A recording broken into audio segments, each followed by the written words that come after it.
तर धुळे जिल्ह्यातला शिरपूर वरवाडे या नगरपालिकेकडे तिकडे शिरपूर वरवाडेमध्ये कोण नगराध्यक्ष होणार आहे आणि कुणाची सत्ता येणार आहे त्यावर एकदा नजर टाकूया। बघा, या नगरपालिकेमध्ये भाजपचे चिंतनभाई पटेल हे संभाव्य नगराध्यक्ष असतील असा अंदाज आहे।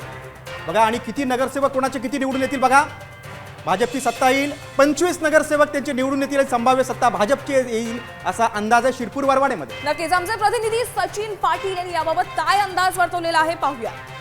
वरवाडे नगर परिषदेच्या 16 प्रभागामधील 32 जागांसाठी आज मतदान पार पडलं। ही निवडणूक अनेक अर्थांनी वैशिष्ट्यपूर्ण ठरली आहे। राज्यात आणि केंद्रात सहकारी असलेले भारतीय जनता पक्ष आणि शिवसेना या निवडणुकीत एकमेकांसमोर येथील 40 वर्षापासून सत्ता राखणारे आमदार अमरीशभाई पटेल यांचे सुपुत्र चिंतनभाई पटेल हे भारतीय जनता पक्षाचे उमेदवार आहेत, तर माजी आमदार कैलासवासी प्रल्हादराव पाटील यांचे नातू हेमंत पाटील हे शिवसेनेकडून उमेदवार आहेत। शिवसेनेतर्फे श्रीकांत शिंदे, मंत्री दादा भुसे यांच्या सभा घेण्यात आला।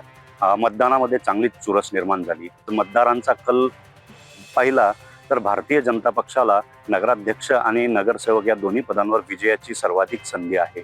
मात्र शिवसेनेच्या उमेदवारांनीही चांगली चुरस निर्माण केल्यामुळे निकालाविषयीची उत्कंठता वाढली आहे। सचिन पाटील, साम टीव्ही, शिरपूर।